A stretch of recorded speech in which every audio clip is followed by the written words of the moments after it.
Madzulo abwino a lachitatu ndine Kondwani Chinere ndi mnzangayo Savita Wirima ndipo tafika ndi nkhani kuno ku MBC. Zina mwa nkhani zathu zikuluzikulu madzulo ano.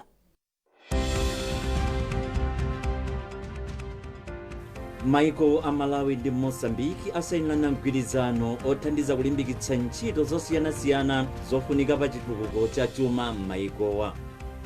Bungwe la National Construction Industry Council NCIC layimitsa ntchito yomanga malo osungiramo katundu wa kampani ya King Steel Malata ku Lilongwe.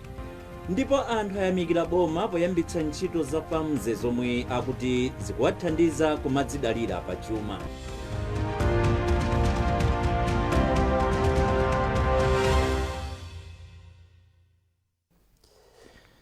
Nkhani yathu yoyamba madzulo ano ikuti President wa dziko lino Dr. Lazarus Chakwera ali mdziko la Mozambique komwe akucheza masiku awiri. President wa dzikolo Filipe Nyusi ndiye waitana Dr. Chakwera kuti akacheze mdzikomo. Pakadali pano maiko a Malawi ndi Mozambique asayinirana mgwirizano othandiza kulimbikitsa ntchito zosiyanasiyana zofunika pa chitukuko cha chuma. Mgwirizano uthandiza kuti pakhale maulendo apandege apakati pa maiko awiriwa. Panganolo likulimbikitsanso ntchito zoti mafuta akuno ku Malawi azifikira ku Mozambique kudzera pa sitima zapamtunda. Izi akuti ndi zofunika kuti dziko lino lizigwiritsa ntchito ndalama zochepa poyitanitsa mafuta awa.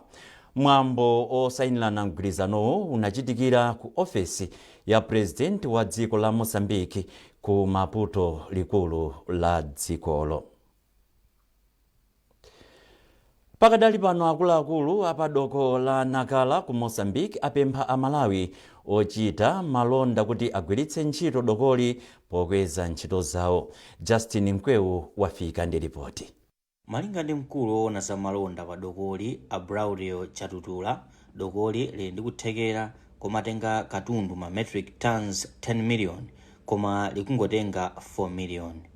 Iwo ati izi zikusonyeza kuti pali mwayi woti dziko la Malawi likhale ndi gawo lake la momwe dokoli likugwiritsidwira ntchito. Kenako Achatutula apempha Malawi kuti agwiritse ntchito dokoli potukula chuma cha dziko lino.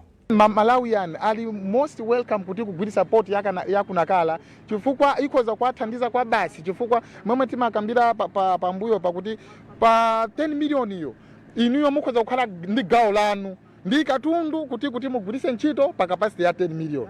Ndipo ithandiza kwambiri kuti Malawi pange budget kuti use port ya nakala chifukwa tili ndi gawo lanu kuti mukhoza kuyuzira kuti kuthandizeni mokhala pa cheap mosachedwa. Ndiponso mukaona kuti port ya nakala ndi port corridor iyi ndi port ndi ya security kwa basi kuti mwaona kuti muli makamera muli mageti muli mafensi ndiponso pa ulendo kuti katundu kumachoka mpaka na kufika mosakhala ndi vuto. Mkulu wa zamalondayu adaonjezera kuti dokoli lakhazikitsa njira zosiyanasiyana kuti lizigwira bwino ntchito zake.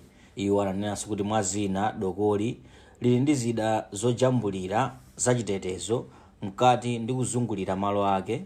Chilolezo choti katundu aduse chimapangidwa tsiku lomwelo ndipo lilinso ndi kampani zambiri zonyamula katundu. Kuyuza port ya nakala ikhoza khala ya phindu kapena yothandiza kwambiri ku Malawi chifukwa kuyuza port ya nakala tikuziwa kuti tili ndi njanje kapena tili ndi msewu wa atala. Ndeo kuyuza njanje mukuziwa kuti kuyuza njanje tikoza kuyuza mavolume ambiri kuti kunyamula katundu wanu. Tikoza ndiponso ndi cheap kuyuza njanje. Ndiponso kuti it's very flexible ndi mofulumira kwambiri chifukwa pa stop pa border yakuenderelago chikuziwika kuti ma procedures zogwira ndi njanje simachedwa. Zonse zimakhala zogwirizana kuti kufika cargo kupanga clearing mwa fast kumachoka kufika ku Malawi. Then having kuti tiuza kuti njanje ma volume ambiri ichipe ndi pa border simavuta ikhoza kutukuka kwambiri kukhala kwa Malawi chifukwa katundu sizamachedwa ndipo izifika mwachangu ndipo izifika zambiri. Doko la Nakala linatsegulidwa chaka chatha ndipo mtsogoleri wa dziko lino Dr. Lazarus Chakwera anali nawo pamwambowu. Mawu awo Dr. Chakwera anati dokoli nilofunika kwambiri ku dziko la Malawi. Justin Mkweu, MBC, Nacala, Mozambique. Unduna ona zoti pasamakhale kusiyana pakati pa amuna ndi akazi wakhazikitsa ndondomeko yolimbikitsa amayi kumachita nawo ndale. Nduna ya mundunawo a Jean Sendeza yati pakufunika kuti amayi azikhala m'maudindo apamwamba kuphatikizapo mu ndale kuti azithandiza mokwanira pa chitukuko. Tili ndi ripoti la Margaret Mapando. Malingana ndi unduna wona kuti pasakhale kusiyana pakati pa amayi ndi abambo pa zisankho za makhansala mchaka cha 2014 amayi 56 okha anapambana pa mipando 457 ndipo mu zisankho za mchaka cha 2019 amayi 63 ndi omwe anapambana. Izi zinachititsa kuti undunawo ukhazikitse ndondomeko yomwe cholinga chake ndi kuwonjezera chiwerengero cha amayi komanso amayi omwe ali ndi ulumali kuti azikhala ndi mwayi ofanana m'maudindo osiyanasiyana andale. Poyankhula pamwambo okhazikitsa ndondomekoyi, nduna yona zoti pasakhale kusiyana pakati pa amayi ndi abambo a Jean Sendeza yati pakufunika kuti zipani mdziko muno zipereke mwayi kwa amayi kuti azitha kutenga nawo gawo pa ndale. Ationetsetsa kuti azipani amene tiyende nawo limodzi moti tinayamba nawo limodzi, tinali nawo ku misonkhano ku BICC, tinali nawo ku Mulanje, pano tili nawo pano. Chimene tikuchita nchakunena kuti munthu kuti akayimirire nawo kudera amayambira kuti ayambire ku chipani. Ndiye chipani chisamusiye munthu pambuyo iyayi, akhale nawo kuchipani kuja achipani atithandizire kuti pamene akuchoka kuchipani kuja akhale kuti achipani aja ali pambuyo pa nzimayiyo kuthandiziridwa. Ndiye aonetsetse kuti apereka space yabwino yoti azimayiwo atengepo. Mkulu wa bungwe la Oxfam Alinga Lileni Mihowa anatsindika kufunika kochepetsa nkhanza pa ndale, ponena kuti izi zimachititsa kuti amayi asamatenge nawo mbali pa gawoli. Iwo ati ali ndi chiyembekezo kuti mabungwe osiyanasiyana azitenga mbali polimbikitsa amayi kuti azitenga nawo gawo pa ndale. Tikuyamikira kuti zipani zikutsegula makomo kuti ife amabungwe tikathe kuona kuti koda kugwira bwanji. Nda MCP anatiita na ife ngati ma observer, a DPP atiita anatikati kupita weekend ku Blantyre, komanso a Ford atiuza kuti kalata yathu ili njira, a UTM, a UDF, APP osewa kunena kuti bwerani mukaone kuti palibe ziphinjo zimene azimayi akumana nawo. Zifukwa kale kumakhala zinthu zomenyana zimene zimapangitsa kuti mzimayi anyenchere asayime. Ndiye ife tikuona kuti strategy imene ithandizira kukalimbitsa ngodya ngati zimenezo. Mmodzi mwa akuluakulu mu ofesi ya mgwirizano wa mayiko aku Ulaya kuno ku Malawi, a Michaela Crimela, ati bungwe lawo ndi lodzipereka pofuna kuthandiza boma kuti liwonetsetse kuti amayi akutenga nawo mbali pa ndondomeko zonse za zisankho. Ndondomekoyi yomwe cholinga chake ndikutukula amayi kuti azitha kutenga nawo gawo pa ndale, akuti ikufuna kukweza chiwerengero cha amayi ku nyumba ya malamulo komanso maudindo a makhonsolo kufika pa amayi 35 pa anthu osankhidwa 100 pa zisankho za 2025, ndiponso kuti pa osankhidwa 100 theka adzakhala amayi pa chisankho cha 2030. Margaret Mapando, MBC, Dedza. Boma la Malawi ndi a United Nations akhazikitsa gawo lachiwiri la ntchito yolimbikitsa anthu okhala m'malire a dziko lino kumagwirizana. Poyankhula pamwambo okhazikitsa ntchitoyi m'boma la Nkhotakota, nduna ya zachinyamata Auchizi Mkandawire inati mtendere ndi ofunika kwambiri pa chitukuko. Austin Fukula walemba ripoti ili lomwe akuwerenga Helix Manemba. Ntchitoyi cholinga chake nkuti mtendere, chilungamo ndi kulolerana zizikhazikikabe m'madera a dziko lino, komanso m'midzi mukhale makomiti obwenzeretsa mtendere pomwe ena ayambana nkhani za malo, ufumu ndi zina. Ndipo nduna ya zachinyamata komanso masewero a Auchizi Mkandawire ati izitu ndi zogwirizana ndi masomphenya a mayiko achitukuko a SDG komanso a dziko lino a Malawi 2063. Mukudziwa kuti ngati nzika za dziko lino la Malawi, anthu amene akukhala m'maboma amene ali m'malire a dziko amakhala akulumikizana mwina ndi anzathu a mayiko ena. Ndi zofunika kwambiri kunena kuti anthu athu tiaphunzise, tiaziwise zofunika zoziwa kunena kuti kukhala mwabata azikhala motani, komanso kuti ndi anzathu amene tayandikana nawo tikhoza kumalumikizana bwanji kuti pasamakhale mikangano, pasamakhale ziwawa. Bungwe lolimbikitsa mtendere la Malawi Peace and Unity molumikizana ndi bungwe la UN mdziko muno ndi amene agwire ntchitoyi ndi thandizo lochokera mdziko la Ireland. Ndipo wapampando wa bungweli Amere Nkosi ayamika bungwe la UN lomwe lathandizira kuti achinyamata komanso amayi alandire maphunziro omwe angalimbikitse umodzi ndi mtendere mogwirizana ndi zolinga za bungwe lawo. Pano kuti ni ofesi yathu komano tingodalira aboma komanso ngakhalenso madona partners kuti tithandize kuti tipange zimene tikupanga. kuchita establish ma DBC ambiri dziko la Malawi komanso kuzitsani zofunika mtendere ndi kulumikizana ndi anthu ambiri ngati apolisi the judiciary kuti tione kuti tingamathandizane bwanji.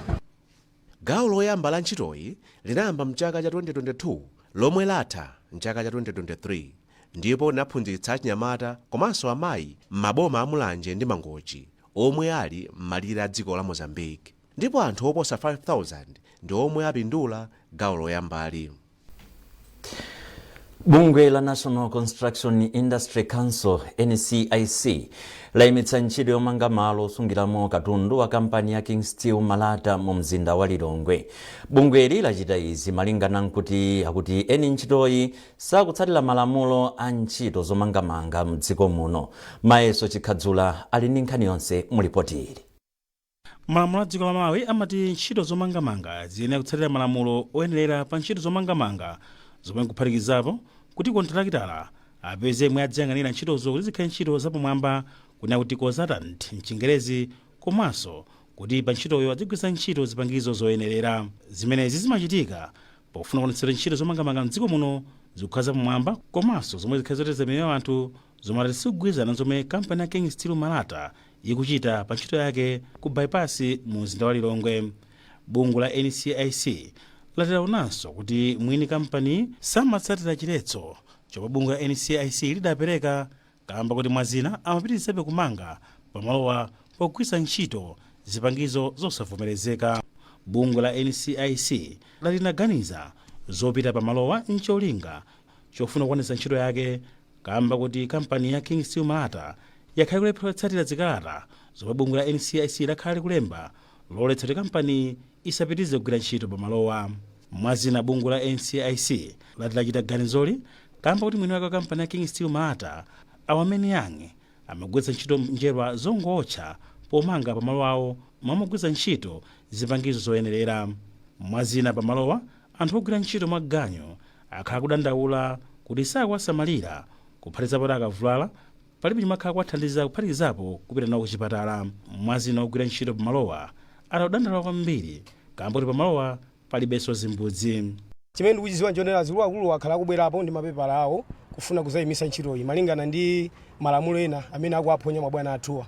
Ndiye akuluakuluwa akusata solution aone kuti apanga bwanji pa ndi mabwana athuwa. Kuyenda kwa ntchito ndinganene kuti ntchito sikuyenda bwino chifukwa choti pamalo pakamagwidwa ntchito pamakhala safety, tinganene kuti safety palibe. Tinganene kuti mabwana anapezapo ma helmet, anapezapo ma reflector, koma zonsezo sakupereka kwa anthu. Tikamadandaula timangokalipiridwa ndikumangokalipiridwa zinthu zosakhala bwino. Pakachitika ngozi ngati imene munthu amene akutengedwa kuchipatala kapena kuthandizidwa mwanjira ina yonse, koma tikachita kugula madzi kuti munthu uja mwina tithandize kwa ife tokha posatengera mabwana amene zikuyendera. Toilet anangomanga ya temporary ndinake ili apo anangokumba makomo awiri ndikungotchingira malata sanamangeso ndi njwerayi ndioti solo ipa danger yamba kale kupanga makilaki pasipo kuti olo pata alati munthu wina wapita moti mwa force kwambiri itha kupanga songozi. Bungwe la NCIC lachenjeza anthu ndi makampani osiyanasiyana mdziko muno pomwe azilephera kutsatira ndondomeko za zomangamanga kuti malamulo agwira ntchito.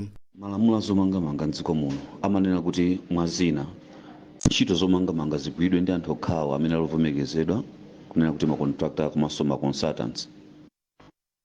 Ndiye uyu amene apolisi amtenga anapezeka kuti sakutsatira izi komanso amagwiritsa ntchito zipangizo zimene zosavomerezeka ndi malamulo amene akhazikitsidwa 2018 mdziko muno amene mchizungu amatchedwa kuti sustainable construction materials. Ndiye ife a council tinakamfikira koyamba kumuwuza kuti ayenera kutsatira malamulo pamene nampatsa chiletso kuti asapitirize ntchitoyo, kumanena kuti ananyalanyaza ndi kupitiriza ntchitoyo. Titampitiranso kachiwiri ananyalanyazabe pamene notsopano anzathu amene amachita enforce malamulo kunena kuti apolisi anapita kuti akamutenge kuti akamufunse mafunso awiri atatu. Timafuna titengerepo mwayi ngati a NCIC kuti utsogoleri wa dziko lino umanena kuti dziko lino limayendetsedwa ndi malamulo ndipo aliyense posatengera kuti amachokera kuti kayendooneka bwanji ayenera kutsatira malamulo.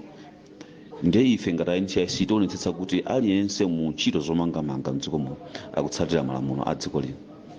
Komabe mkulu wa kampani ya King Steel Malata ayo amene yang omwe anakana kulankhula kwa atolankhani atasiya kumanga pamalowa akhalanena kuti sakugwirizana ndi zina zomwe bungwe la NCIC lakhale kunena kuti iwowa akhala kulakwitsa pa ntchito yawo. Mayeso Chikhadzula, MBC Lilongwe. Nkhanizi zikuchokera kuno ku MBC. Tiyeni tionenso mitu yake.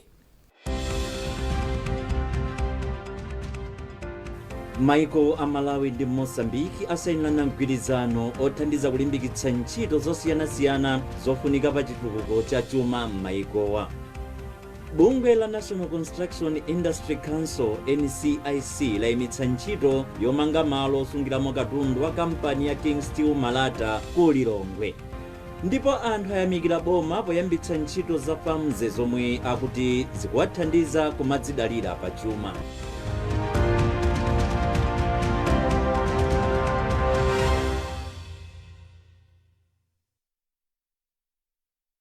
When pain clouds your child's sunny days, Parapain Baby swoops in, specially formulated to chase away pain and bring back the smiles. Uniquely developed so that it doesn't contain a drop of salicylic acid, ensuring the safety of our children. Whether it's fever, teething discomfort, or tummy troubles, our hero is on the case, ensuring your little one feels better, faster, with a taste kids love. But remember, it's not a sweet.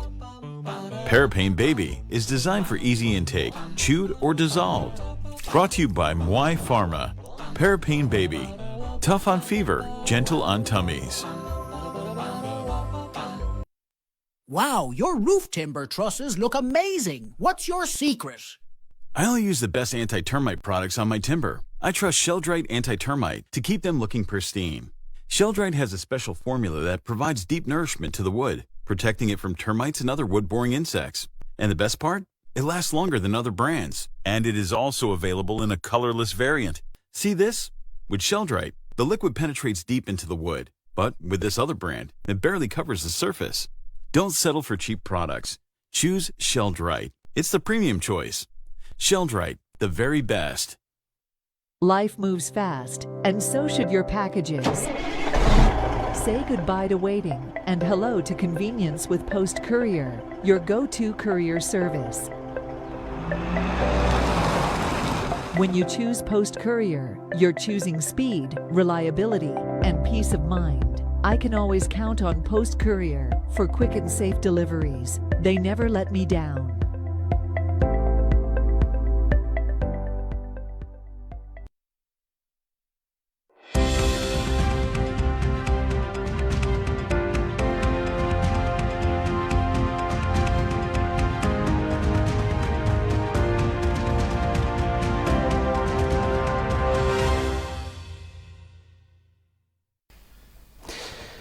Tikupitilira ndi nkhani zathu. Alimi akurumphi ayamikira boma poyambitsa ntchito zowathandiza kutukuka pa chuma.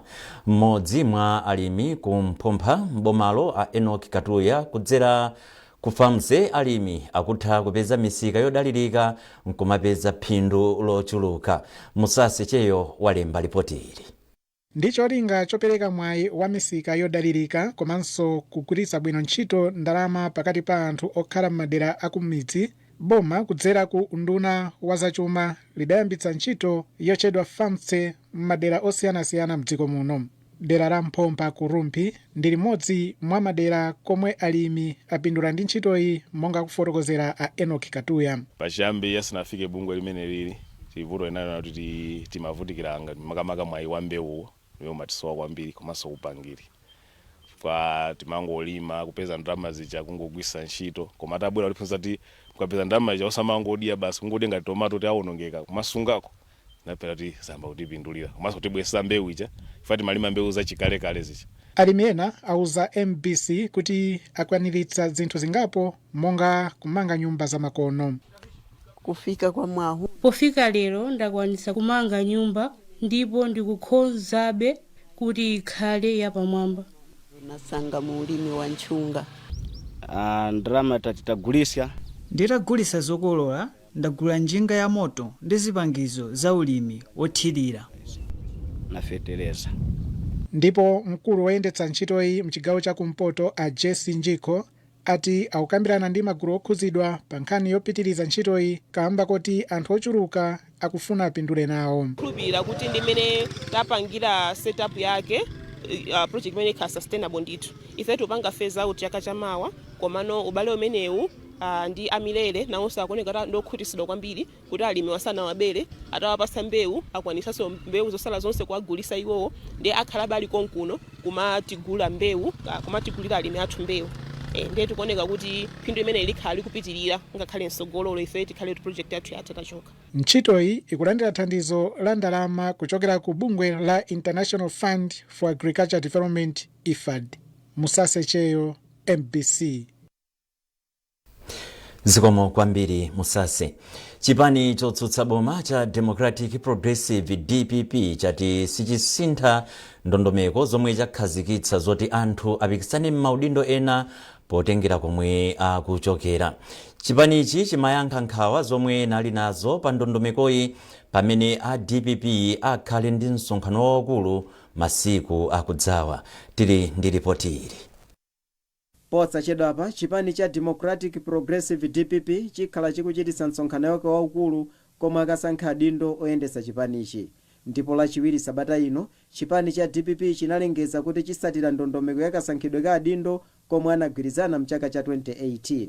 Mwazina, komiti yaikulu ya chipani cha DPP inagwirizana kuti adindo asamachokere mchigawo chimodzi m'malo mwake azisankha maudindowo mu zigawo zonse. Izimenezi zikutanthauza kuti adindo ena adzapikisana m'maudindo ena potengera chigawo chomwe akuchokera.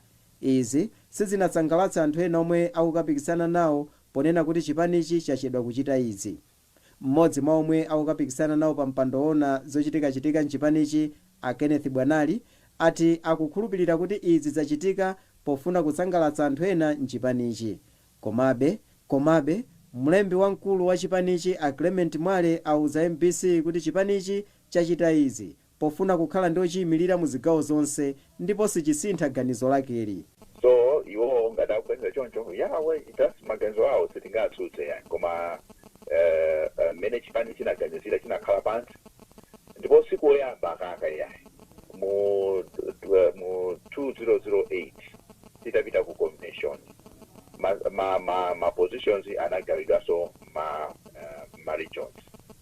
Chifukwa cha ndikupanga choncho chipanichi ndi a national party kuchokera kuchitipa ukafika ku Nsanje ndipo chikuyimiridwa ndi ma region onse amuno Malawi. Pothirirapo Ndemanga yemwe amayankhulapo pa nkhani za ndale achimwemwetsitsi yemwenso ndi mphunzitsi wamkulu pa sukulu ya ukachenjede ya Malawi University of Business and Applied Sciences MUBAS ku Blantyre wati ganizo la chipaniri ndilobwezeretsa mbuyo nkhani za democracy.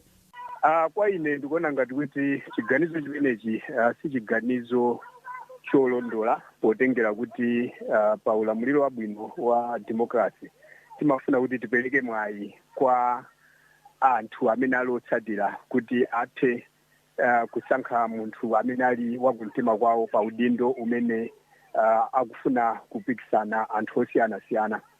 Ndikunena zimenezi chifukwa chakuti msonkhano ndi msonkhano waukulu wa chipani komanso ndikumene akukasankha komiti yoyendetsa chipanichi. Chipani cha Democratic Progressive DPP chikuyembekezeka kuchititsa msonkhano wake waukulu wosankha adindo a chipanichi kumapeto kwa sabata ino kukomesa mu mzinda wa Blantyre. Charles Pensulo, MBC News, Blantyre.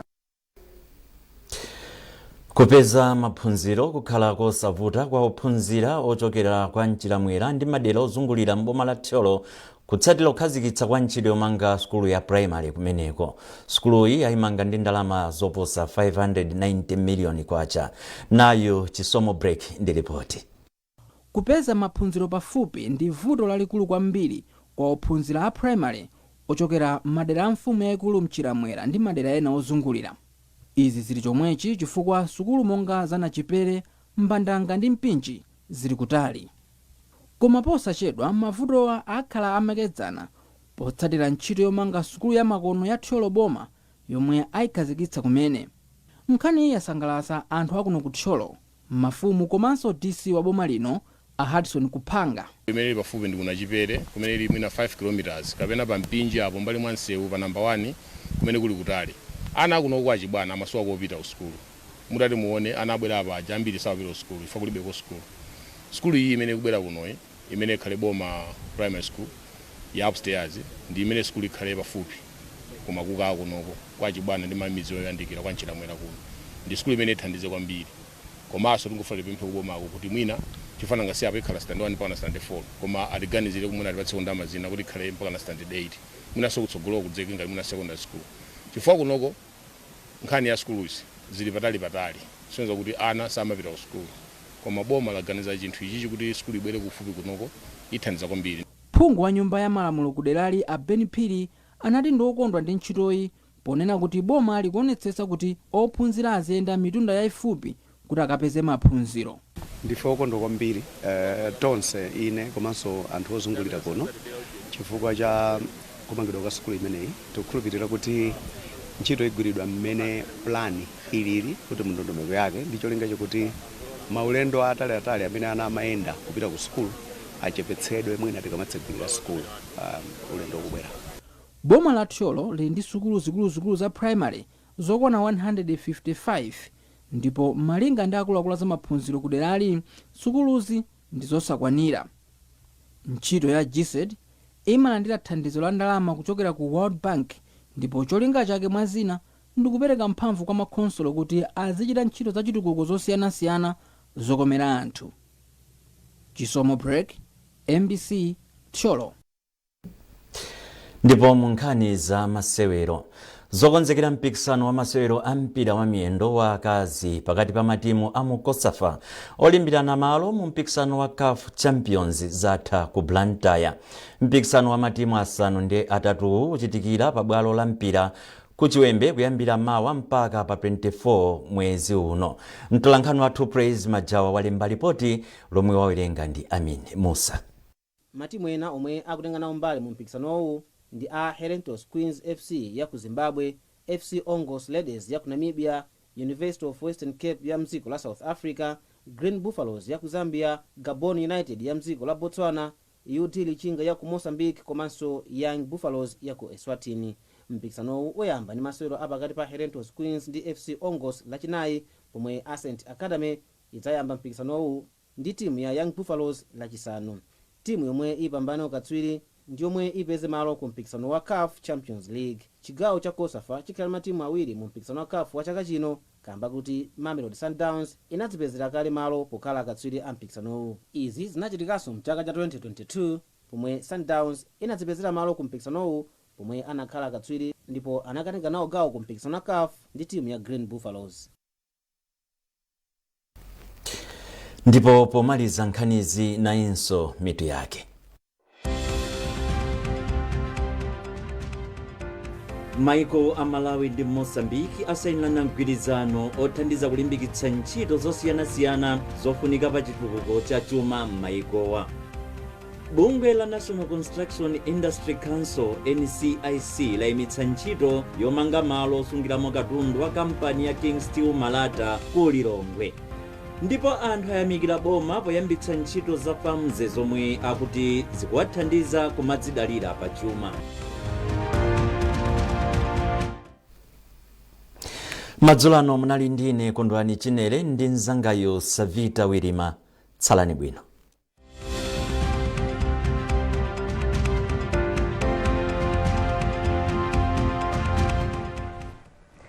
Takulandirani ndipo ni nthawi ya zanyengo.